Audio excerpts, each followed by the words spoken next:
Assalamualaikum, saya Mimi Nabila binti Muhammad Syah, nombor CS6045 akan mewakilkan kumpulan kami untuk membentangkan tajuk kajian kami pada kali ini, iaitu bandar yang mampan meningkatkan kualiti hidup masyarakat.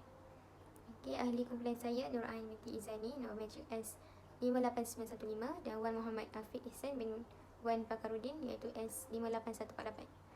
Okey, untuk pengenalan, secara khususnya masih lagi tiada definisi yang sebenar yang dapat menerangkan apa itu bandar pintar, tetapi apa yang kita ketahui ialah bandar pintar ini memiliki 6 elemen utama, iaitu dia menerangkan berkaitan ekonomi pintar, masyarakat pintar, tabik urus yang pintar, mobiliti yang pintar, alam sekitar yang pintar dan juga kehidupan yang dapat membuatkan warga negara mereka lebih berdikari. Untuk membina sebuah bandar pintar, mereka perlu memenuhi kesemua elemen utama ini. Okey, dalam kajian ini juga kita dapati kenapa sesuatu bandar pintar itu perlu dibina, kerana kepadatan manusia pada masa kini menyebabkan kerajaan tidak dapat untuk mengawal secara keseluruhan. Oleh itu kerajaan memerlukan teknologi untuk membantu mereka dalam mengurus segala hal berkaitan dengan masyarakat kita.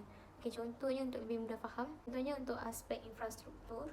Okey, dalam aspek ini kita dapati semakin bertambahnya kenderaan di atas jalan raya, semakin sukar untuk kita mengawal kenderaan tersebut. Tapi dengan bantuan daripada sistem lampu isyarat, kita dapat menjadikan pergerakan mereka ini lebih teratur. Okay, selain itu terdapat pelbagai masalah yang timbul disebabkan kepadatan manusia di suatu bandar. Okay, antaranya ialah kepadatan manusia ini menyebabkan sesuatu kawasan itu terdedah dengan risiko yang tinggi. Okay, jumlah pengangguran yang banyak menyebabkan mereka ni tiada sumber pendapatan. Oleh itu mereka lebih mudah untuk melakukan jenayah seperti merompak, meragut untuk mendapatkan hasil pencarian mereka ataupun untuk menampung kehidupan mereka. Selain itu, masalah lain yang timbul juga ialah ekosistem di negara kita ni semakin merundum kerana kepadatan manusia ini telah menyebabkan bertambahnya jumlah kenderaan di atas jalan raya. Secara tidak langsung, pencemaran udara turut berlaku. Bukan itu sahaja, pertambahan manusia juga menyebabkan juga menghasilkan populasi sampah yang semakin meningkat. Secara tidak langsung, ini akan menyebabkan pencemaran bau itu berlaku. Kesan daripada pencemaran ini akan menjejaskan kesihatan para penduduk di sebuah kawasan bandar itu. Okay, selain itu, metodologi dalam kajian ini, apa yang saya jumpa ialah kami telah mencari 10 artikel yang berkaitan dengan tema ini. Didapati 5 daripada artikel tersebut menggunakan kaedah kualitatif, iaitu dengan membuat pemerhatian, membaca data-data yang telah disediakan.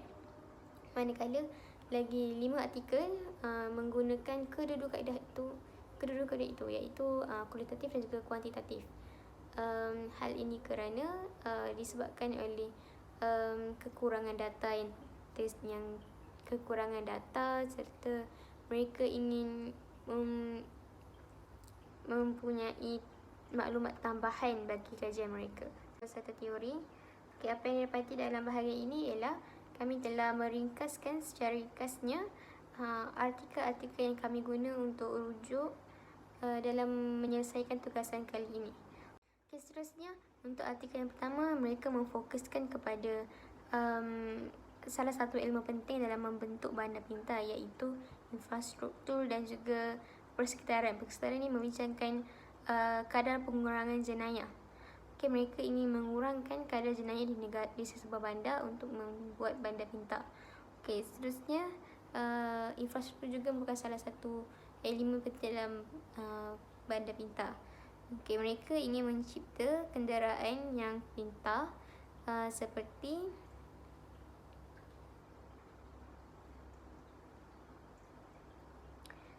dengan membuat sistem pengangkutan pelbagai mod. Antara ciri-ciri keselamatan yang dilakukan untuk kenderaan ini ialah setiap kenderaan perlu menggunakan peranti telematik yang akan digunakan bersama dengan teknologi biometrik. Teknologi biometrik ni ialah mereka menggunakan kunci kenderaan itu dengan menggunakan cap jari, wajah ataupun iris dan lain-lain. Okey, penggunaan cap jari wajah dan iris ni sememangnya berbeza untuk setiap pengguna kenderaan. Oleh itu, kenderaan itu tidak akan berjaya dibuka oleh orang lain. Hanya tuan kereta sahaja yang boleh buka kereta itu. Dan dia ada elemen ciri keselamatan lagi. Kalau ada orang yang cuba untuk mencuri kereta kita tu, ini akan menghantar mesej kepada kita. So kita tahu yang kenderaan kita sebenarnya ada orang ingin curi. Okey, ciri keselamatan yang sangat tinggi ini pastinya dapat mengurangkan kes jenayah yang berlaku di negara kita. So untuk artikel yang kedua pula, mereka lebih menekankan ciri-ciri sesebuah bandar pintar yang ingin dijalankan. Okey, untuk mencipta bandar pintar, mereka mestilah mempunyai ataupun memenuhi ciri-ciri berikut, seperti menyelidik mengenai tahap pengangguran di sesebuah bandar, melihat infrastruktur yang ada di bandar itu. Okey, misalnya dalam kajian ini mereka mementingkan mengenai lapangan terbang kerana bagi mereka kawasan lapangan terbang ini menunjukkan bahawa bandar itu telah mencapai tahap ataupun telah menunjukkan ciri-ciri bandar yang pintar ataupun boleh dilakukan bandar pintar di kawasan itu. Okey, ciri yang seterusnya ialah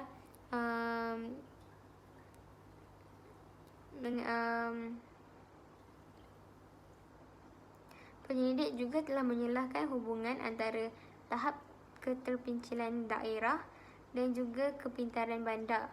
Okay, bagi mereka, kajian ini telah menunjukkan bahawa kawasan yang terpencil mempunyai akses yang sangat rendah kepada pusat perkhidmatan. Oleh itu, yang luar bandar tidak dapat mengakses kelebihan ataupun perkhidmatan-perkhidmatan yang telah disediakan oleh kerajaan di kawasan bandar pintar. Untuk artikel yang ketiga, apa yang saya kata ialah artikel yang ketiga ini menunjukkan bahawa hubungan antara masyarakat dan juga pembangunan bandar pintar sememangnya menghadapi sedikit sebanyak menghadapi hubungan negatif, iaitu kerana pembangunan bandar pintar ini tidak semestinya mendatangkan kebaikan sepenuhnya kepada masyarakat, tetapi turut meninggalkan kesan yang negatif seperti mengganggu ekosistem di dalam negara kita. Misalnya berlakunya pencemaran-pencemaran seperti udara, air, bau dan juga pencemaran bunyi. Dan terdapat juga sebahagian yang memiliki tahap ekonomi yang tinggi, tetapi mereka lebih banyak terdedah dengan persekitaran yang negatif. Kan bahawa pembangunan pintar bukan sahaja memberi kebaikan, tapi turut meninggalkan kesan yang negatif untuk jangka panjang. Untuk artikel yang seterusnya pula, mereka membincangkan kepentingan pendidikan dalam menjayakan pembangunan bandar pintar ini. Hal ini kerana masyarakat seharusnya diberi pendedahan yang lebih banyak mengenai pembangunan bandar pintar ini, kerana mereka merupakan pengguna akhir bagi pembangunan bandar pintar ini. Okey, seperti yang kita ketahui, bandar pintar ini sememangnya melibatkan lebih banyak penggunaan teknologi yang baru. Oleh itu, masyarakat seharusnya lebih diberi pendedahan supaya mereka tahu untuk cara guna, terutamanya bagi golongan yang telah digelar warga emas, kerana mereka sememangnya kurang mahir dalam menggunakan teknologi pada masa kini. Okay, untuk artikel yang seterusnya pula, mereka memperlihatkan ataupun mereka mengetengahkan elemen masyarakat pintar. Okay, hal ini kerana masyarakat merupakan elemen yang penting dalam pembangunan bandar pintar. Mereka juga sebenarnya terlibat secara langsung dan juga tidak langsung dalam menjayakan program pembangunan bandar pintar ini. Okay, dalam kajian ini dia lebih memfokuskan mengenai tadbir urus yang baik, iaitu respon antara masyarakat dan juga pihak kerajaan. Pihak kerajaan telah menyediakan laman web rasmi untuk memberi pendedahan mengenai program-program yang mereka lakukan. Hal ini, selain itu mereka juga ingin mendapatkan maklum balas daripada pihak masyarakat sendiri. Namun, melalui dapatan kajian ini telah dapati sebenarnya masyarakat kurang menggunakan platform ini untuk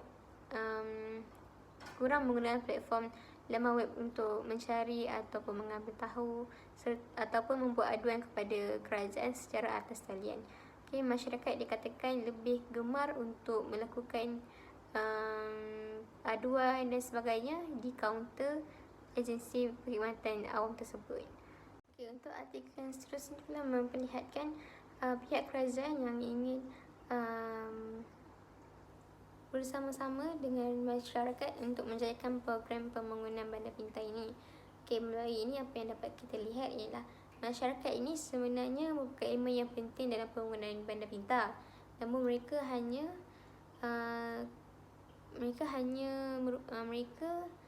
hanya dikenali sebagai ejen pelaksana serta sebagai peserta sahaja. Namun segala keputusan yang dibuat sememangnya dibuat oleh pihak kerajaan dan ahli majlis sahaja. Untuk kajian ini, apa yang dikatakan ialah pihak kerajaan sebenarnya telah menyediakan laman web rasmi kerajaan bagi memudahkan segala urusan masyarakat. Namun pihak kerajaan telah menyediakan laman web rasmi untuk memudahkan lagi urusan masyarakat dengan hanya terlibat secara atas talian sahaja. Contohnya sekiranya mereka ada urusan seperti membayar bil fiskal, lesen ataupun kompaun, ingin membuat aduan atau menyemak aduan, untuk menyemak perkhidmatan dan sebagainya, mereka boleh melaksanakan urusan tersebut secara atas talian sahaja dengan melayari laman web kerajaan. Namun apa yang didapati dalam kajian ini ialah masyarakat lebih gemar untuk datang ke agensi kerajaan tersebut, membuat aduan dan sebagainya di kaunter berbanding di atas talian. Untuk artikel yang terakhir ini kita dapat lihat pendapat rakyat mengenai pembangunan bandar pintar yang ingin dilakukan di Indonesia. Kita memiliki 6 domain yang unggul untuk membina bandar pintar. Antaranya ialah ekonomi pintar, kehidupan, rakyat pintar, tadbir urus pintar, infrastruktur pintar dan persekitaran pintar. Namun daripada ke-6 ini, hanya 4 elemen sahaja yang dipersetujui oleh rakyat, iaitu ekonomi pintar, persekitaran rakyat pintar, tadbir urus pintar dan kehidupan pintar. Tetapi rakyat tidak bersetuju dengan persekitaran pintar dan infrastruktur pintar. Hal ini kerana dalam aspek persekitaran, rakyat mengatakan bahawa kadar jenayah di Malaysia berada di tahap yang sederhana dan bukannya tinggi seperti yang dikatakan oleh para pengkaji. Hal ini kerana mereka merasakan bahawa Malaysia ini masih lagi berada dalam keadaan yang terkawal. Tetapi mereka juga bersetuju dengan inisiatif kerajaan untuk meletakkan CCTV di kawasan-kawasan awam untuk mengurangkan kadar jenayah di Malaysia. Selain itu, untuk infrastruktur pintar pula, rakyat tidak bersetuju kerana mereka kurang yakin akan keselamatan sistem dalam tarian dan perlindungan data peribadi yang dilakukan oleh pihak berkuasa. Hal ini kerana mereka merasakan diri mereka terdedah dengan serangan cyber dan kebocoran data peribadi. Oleh itu, jelaslah menunjukkan bahawa masyarakat sememangnya kurang bersedia untuk membina bandar pintar kerana mereka boleh dikatakan tidak yakin dengan apa yang kerajaan ingin lakukan. Oleh itu, pihak kerajaan hendaklah melakukan pelbagai usaha untuk meyakinkan rakyat kerana mereka merupakan elemen yang penting dalam pembangunan bandar pintar ini, supaya mereka lebih terbuka dan mereka yakin dengan pembangunan bandar pintar yang ingin dibina oleh kerajaan. Seterusnya, untuk cadangan dan penyelesaian, antara cadangan yang telah kami fikirkan ialah pihak kerajaan adalah menggalakkan remaja-remaja di Malaysia untuk menceburkan diri dalam bidang teknologi dan komunikasi atau ICT, serta memberi dorongan dan sokongan kepada mereka untuk menceburkan diri dalam bidang kemahiran seperti automobil, elektronik dan sebagainya. Okay, hal ini kerana untuk menjadikan Malaysia sebagai bandar bintang, negara Malaysia perlukan tenaga yang banyak untuk memerlukan tenaga kerja yang berkemahiran serta berpengetahuan tinggi dalam bidang tersebut. Okay, selain itu, pihak kerajaan juga hendaklah memberi pendedahan mengenai pembinaan bandar pintar kepada masyarakat umum.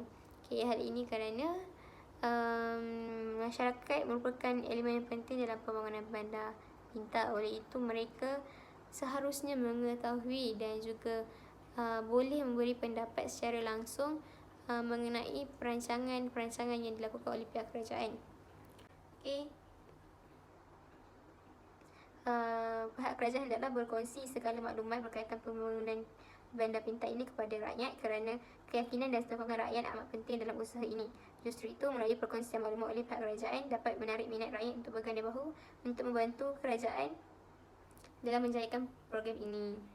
Secara kesimpulannya, pembangunan bandar pintar ini sememangnya mendatangkan banyak manfaat kepada masyarakat kerana melalui pembangunan bandar pintar ini, masyarakat dapat menikmati pelbagai kebaikan seperti dapat meningkatkan kualiti hidup mereka, menjamin persekitaran mereka yang lebih selamat. Mereka juga tidak berdepan dengan banyak pencemaran seperti pencemaran udara, bau, bunyi dan juga pencemaran air. Selain itu,